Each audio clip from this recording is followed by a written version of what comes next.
میرے دوستو، آج جس مدعا پہ بات کرنے کا دل کر رہا ہے وہ ہے اللہ پاک کی انسان کے اوپر نعمتیں۔ اگر ہم اس کائنات پہ غور کریں، جس کائنات کو اللہ پاک نے ہمارے لیے سجا دیا ہے، تو اس کائنات کے اندر ان گنت نعمتیں موجود ہیں۔ ایسے ایسے انعامات موجود ہیں جن کا ادراک رکھنا ہماری بصیرت کے اندر بھی نہیں ہے اور نہ ہی بصارت کے اندر موجود ہے، نہ ہی ہمارے ذہن کے اندر ایسی صلاحیت ہے کہ ہم ان چیزوں کو گن سکتے ہیں، اور نہ ہی ہمارا شعور اس چیز کی اجازت دیتا ہے کہ ہم ان چیزوں کا حساب رکھ سکیں۔ اللہ پاک کی نعمتیں بے تحاشا ہیں، بے حساب ہیں، ان کی کوئی حد نہیں ہے۔ چند ایک نعمتوں کے بارے میں بتاتا ہوں آپ لوگوں کو۔ جیسے میں بات کر رہا تھا پہلی ویڈیو کے اندر سوچ کے بارے میں، ذہنی پاور کے بارے میں، انسان کے دماغ کے بارے میں۔ انسان کے دماغ کے اندر سوچ کہاں سے آتی ہے آپ بات کرتے ہیں۔ یہ سوچ بھی اللہ پاک کی ایک نعمت ہوتی ہے۔ کافی سارے لوگ ایسے ہوتے ہیں جن کے دماغ کام نہیں کرتا صحیح طرح سے، اور ان کے دماغ صحیح طرح سے کام نہ کرنے کی وجہ سے ان کو کسی بھی قسم کی سوچ نہیں آتی۔ لیکن جو لوگ جن کا دماغ اور شعور صحیح طرح سے کام کرتا ہے، ان کی جو سوچ ہوتی ہے وہ کس طرح سے ڈیولپ ہوتی ہے، کس طرح سے وہ سوچ مثبت ہو سکتی ہے یا کس طرح سے وہ سوچ منفی رجحان رکھ سکتی ہے، یہ بات کرنا بہت اہم ہوتا ہے۔ یاد رکھیے گا، جس طرح ایک طالب علم استاد کے پاس جاتا ہے تو کورے کاغذ کی طرح اس کی شخصیت ہوتی ہے، اور استاد کے اوپر ڈیپینڈ کرتا ہے کہ وہ استاد اسے کیا بنا دیتا ہے۔ کہیں استاد اسے ارسطو بنا دیتا ہے، کہیں فلاسفر بنا دیتا ہے، یا اسے استاد جو ہے وہ عبد الشیطان بنا دیتا ہے، یا خرابی کی طرف لے کے جا سکتا ہے۔ یہ ڈیپینڈ کرتا ہے اس استاد کے اوپر، اس معلم کے اوپر۔ اسی طرح سے یہ جو ہمارا دماغ ہوتا ہے، یہ دماغ بھی ایک بلینک صفحہ ہوتا ہے جس کے اوپر جس قسم کی ہم سوچ چاہیں وہی ڈیولپ کر سکتے ہیں۔ ہم اگر کسی چیز پہ غور کرتے جائیں گے وہی چیز ہمارے ذہن کے اندر آتی جائے گی۔ ہم اگر اچھائی پہ غور کرتے جائیں گے وہ اچھائی ہمارے پاس آتی جائے گی۔ اگر ہم برائی پہ غور کرتے جائیں گے تو ہمارے پاس برائی آتی جائے گی۔ سوچ جو ہوتی ہے وہ خیالات سے جنم لیتی ہے۔ جس طرح ہمارے خیالات ہوتے ہیں اسی طرح کی ہماری سوچ ہوتی ہے۔ یاد رکھیے گا، ہمیں خیال کو پاک کرنا چاہیے۔ انسان جسمانی طور پہ خود بیمار نہیں ہوتا، پہلے اس کا خیال بیمار ہوتا ہے، تب جا کے اسے پتہ چلتا ہے کہ میرے سر میں درد ہو رہا ہے، اسے درد کی شکایت آتی ہے۔ اب جو بات میں کہنے والا تھا وہ یہ تھا کہ انسان کی سوچ جو ہوتی ہے وہ دو طرح سے ہو سکتی ہے۔ ایک پازیٹیو سوچ ہو سکتی ہے، ایک نیگیٹو سوچ ہو سکتی ہے۔ جو مثبت سوچ ہوتی ہے جسے ہم پازیٹیو سوچ کہتے ہیں، یہ ڈیولپ کس طرح سے ہوتی ہے، اس کو ہم کس طرح سے آگے لے کے جا سکتے ہیں۔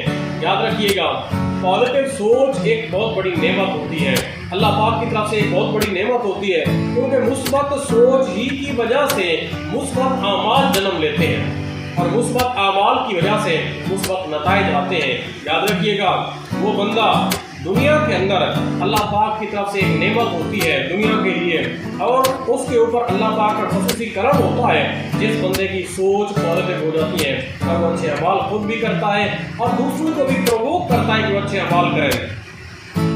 ہم پازیٹیو سوچ کس طرح سے ڈیولپ کر سکتے ہیں، اس کے لیے میں دو باتیں بتاؤں گا۔ یاد رکھیے گا، اگر ہم کسی اچھے انسان کے ساتھ بیٹھنا شروع کر دیں گے، جس طرح کہتے ہیں نا، اگر بکری کو دوسری بکری کے ساتھ یا بھیڑ کو بکری کے ساتھ ہم باندھ دیں تو وہ اس کی عادتیں اس کے اوپر چڑھنا شروع ہو جاتی ہیں، اس کا رنگ اپنانا شروع کر دیتی ہیں۔ اسی طرح سے ہوتا ہے کہ جس طرح صحبت کا ایک آدمی کے اوپر اثر ہوتا ہے، a person is known by the company he keeps۔ اس محاورے کے مصداق اگر ہم کسی اچھے انسان کے ساتھ بیٹھنا شروع کر دیں گے، اس کی گفتگو ڈیلی ہم سننا شروع کر دیں گے، ان کی باتوں کو ہم محسوس کرنا شروع کر دیں گے، ان کی باتوں سے لطف اندوز ہونا شروع کر دیں گے، یاد رکھیے گا، وہ جو اچھے انسان کی باتیں ہوں گی، وہ جو بزرگ کی باتیں ہوں گی، وہ جو مرشد کی باتیں ہوں گی، وہ جو پیر کی باتیں ہوں گی، وہ جو بابے کی باتیں ہوں گی، وہ ہمارے ذہن کے اندر بیٹھتی جائیں گی، اور ہمارا ذہن اسی طرح سے آگے ڈیولپ ہوتا جائے گا، جہاں تک کہ پازیٹیوٹی جو ہے ہمارے ذہن کے اندر آ کے بیٹھ جائے گی۔ جو ذہن کے اندر پازیٹیو بیہیویئر لانے کا دوسرا طریقہ ہوتا ہے، وہ طریقہ ہے اپنی کتابوں سے محبت کرنا۔ یاد رکھیے، کتابوں سے محبت کرنے کا جو فن ہے وہ دنیا کے اندر بہت کم ہوتا جا رہا ہے۔ اگر ہم پاکستان کی بات کریں تو پاکستان کے اندر کتابوں سے محبت کرنے کا جو فن ہے وہ بہت ہی کم ہو چکا ہے۔